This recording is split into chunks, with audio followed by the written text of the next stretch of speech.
An international Ripple partnership. Will this help out XRP? Well, we're going to talk price action at the end, along with Biden hurting the crypto market, but not in the way that you think. A delisting? Yeah, that's happening. And we're also going to... Due to the graphic nature of this program, listener discretion is advised. Ooh, wish I was looking at something hotter on the screen.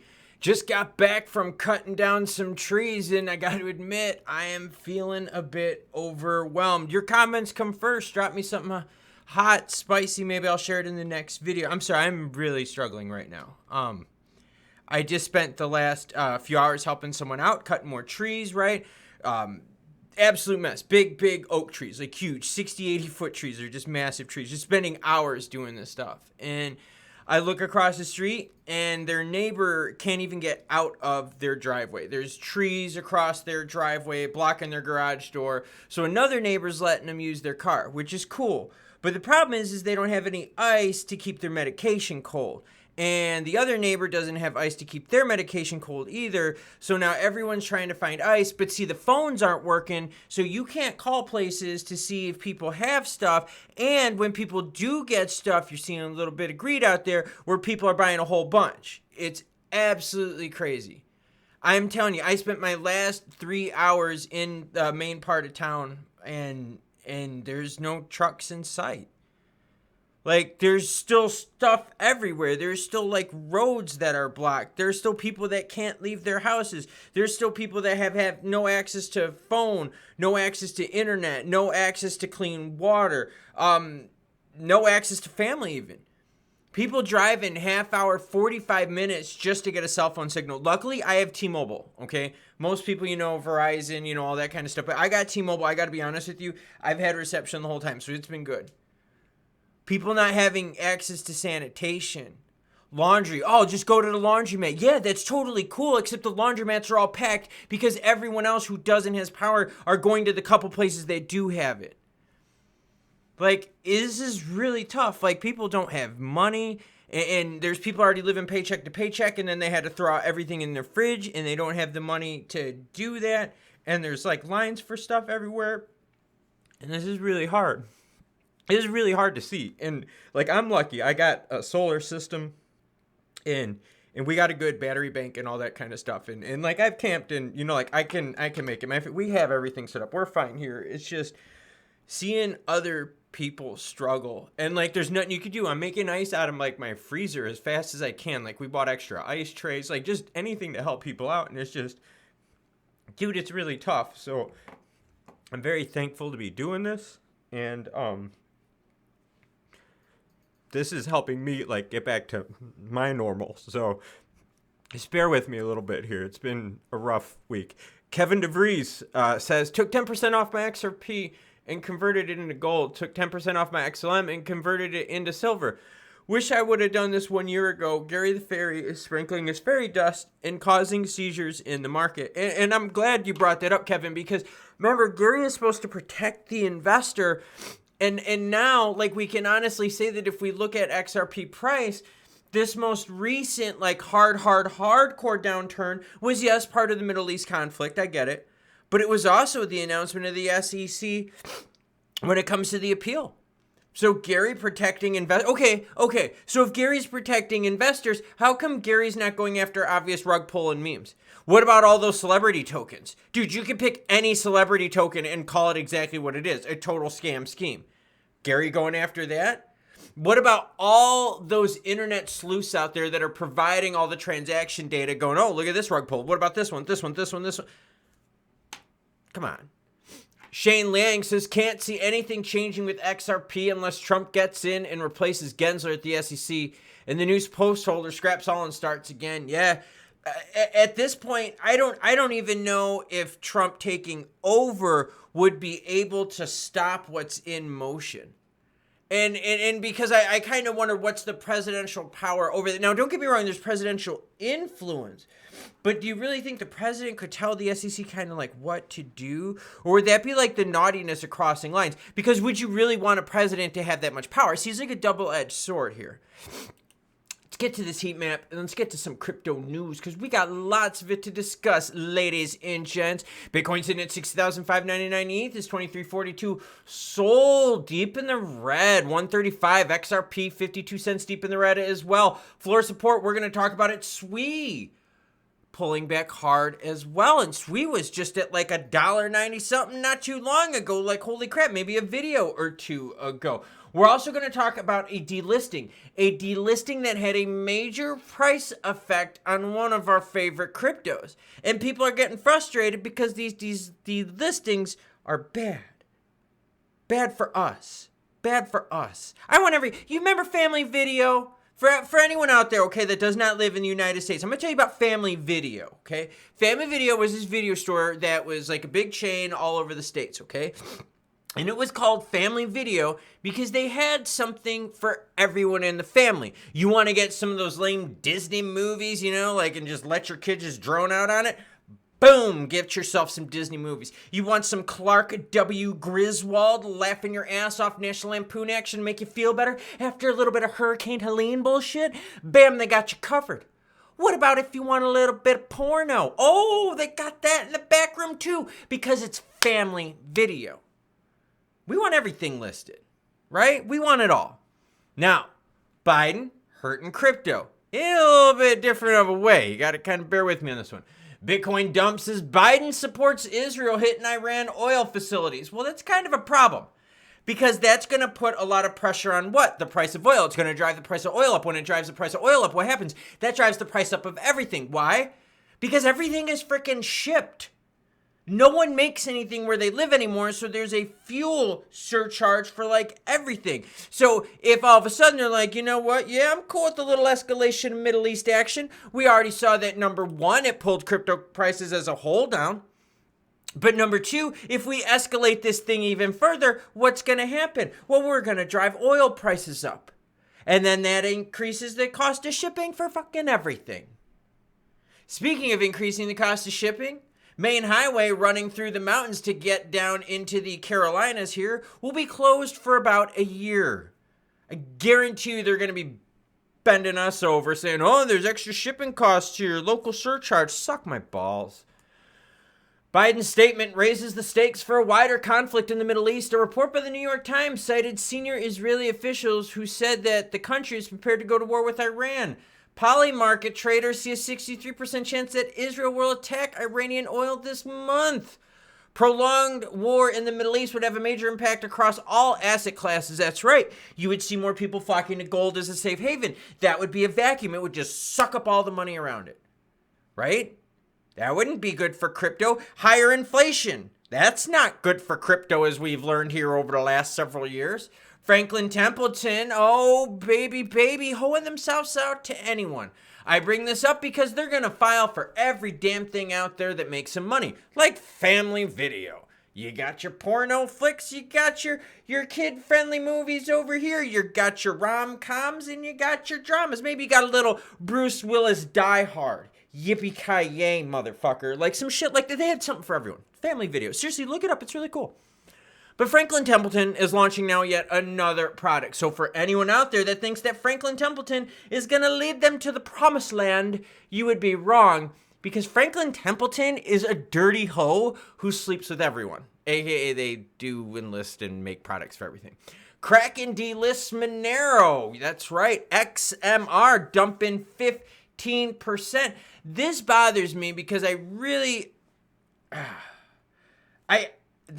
we kind of need this privacy from the government. You know how the government hides stuff from us and they're like, you need to trust us. We're the government. We know better for you. So we're going to hide some of our spending. We're going to hide some of the things we do. Well, then fuck you. We're going to hide some of the shit that we do too. Monero privacy token. Delisted. Why? Because, you know, the governments are sitting out there going, no, we don't want this. We don't support this kind of action. So people are taking a hit from that.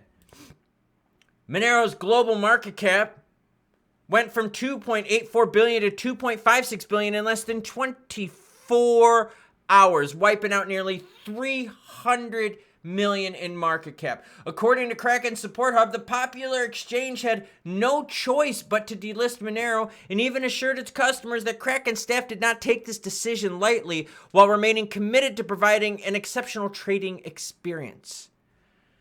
So, Gary still going after Ripple. Gary forcing some of these others and Gary's cronies, the Garys around the world. It might not, your guy might and gal might not be called Gary, like where you live, but mine is called Gary, Gary the Fairy. Maybe your version of Gary is putting pressure on the exchanges too. Not cool. Ripple and Mercado Bitcoin initiate cross-border payment service in Brazil. Okay. Now I'm going to preface this. Okay, you're going to hear me get a little jaded, a little emotional. Like I said, I'm having a tough day. Crypto's fucking great and all, but when you don't have fucking power, people use cash.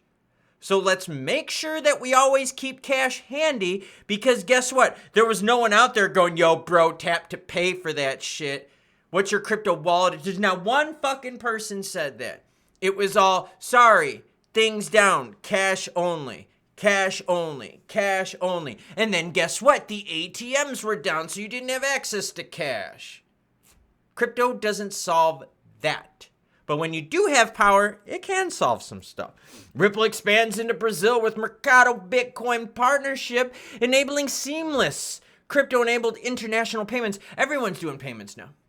Is it going to make XRP holders some money? I don't know. Gary the Fairy kind of wrecked on that. Middle East tension also pissed in those Cheerios. Mercado Bitcoin, which is 4 million users and a major player in the region, will initially use Ripple's solution to improve its internal treasury operations between Brazil and Portugal. The company plans to extend the service to corporate and retail customers in the future. This is from Mercado Bitcoin, Jordan Aboud, head of banking. This partnership enables Mercado Bitcoin to take another step towards internationalizing its services. I like that. Helping out the price of XRP? Well, I don't know. Data's loading because I'm using a hotspot, because even me with T-Mobile, and I have a special plan here, I'm still having problems. 52 cents, 51.85 specifically is the price of XRP. There's a lot of volume going on.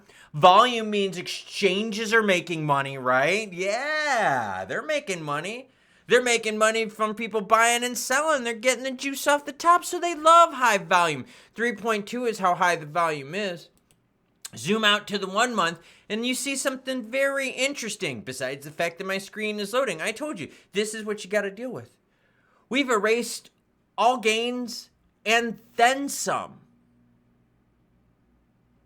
What about the 1 year, Klaus? How does the 1 year look for us? Well, in the 1 year, XRP is up 1.29%. So for those of you going long, you found a way to park your money for a year and not get anything for it. 7% yield with bank accounts. Stable coins I've seen 9, 10, 11% yield. Now you see why more people are parking money in stable coins. Why the stable coin market cap keeps growing. Because when these risk events happen, and there's always going to be risk events. It might not be the Middle East. Maybe it's a natural disaster. Maybe it's war with someone else. Maybe something erupts in Africa that pulls a lot of people in it, including China, because Africa is rich with resources. And everyone would totally fight over resources. So what's happening is when you have these high risk times, you will see more love for stable coins. Because people can park their money and hedge it 1-to-1 to the dollar and usually get a juicy yield for that. And we'd like juicy yield. Now, in terms of playing pumps and dumps, there's been opportunities. You've been able to buy sub 40 and sell north of 60, giving you a 20+% hit a couple times.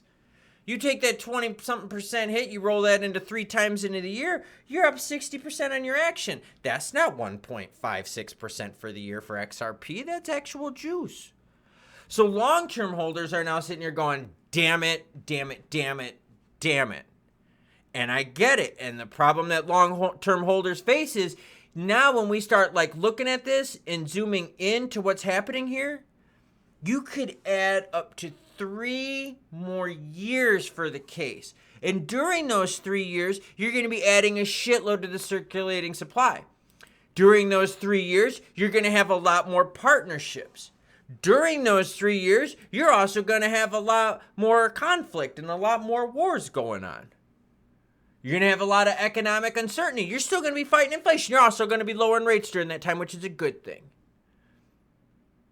So right now, there are a lot of headwinds and there's a lot of uncertainty in the market. And that all changed very quickly here. That Middle East escalation is bad timing. XRP last 7 days down 12%. That's a rough one. Really took the abuse bad. What's really messed up about this, and let me just share this with you, okay? We're going to go to the main screen here because what we want to do is we want to compare all the cryptocurrencies so you can compare apples to apples. But Klaus, XRP is different than Bitcoin. But Klaus, XRP is different than Ethereum. Well, guess what? When you compare yourself to people, you know who you compare yourself to the best. If you compare yourself to the worst, or if you are like, how do I compare to the average? Well, then I'm sorry, but that sucks. And the world will eat you up. You compare yourself to the best so you have a target to reach for. That's why first place always has a target on its back. Bitcoin for the year up 37%. XRP for the year down 17%. Last 7 days, and this is the big one. Bitcoin down 7%. A lot of players out there, 17%, 17, 16, 21, 12, 13. XRP down 12%. So again, it goes back to that whole thing.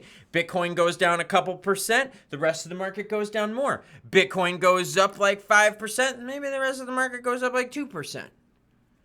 Bitcoin, the store of value play. Bitcoin, less risky. Bitcoin will take more, not as much as gold, but will suck up more of that money because it's a less risky choice. Ethereum. Okay, there's some risk involved, right? Let's be honest here. There's some risk involved. 2,300's the price.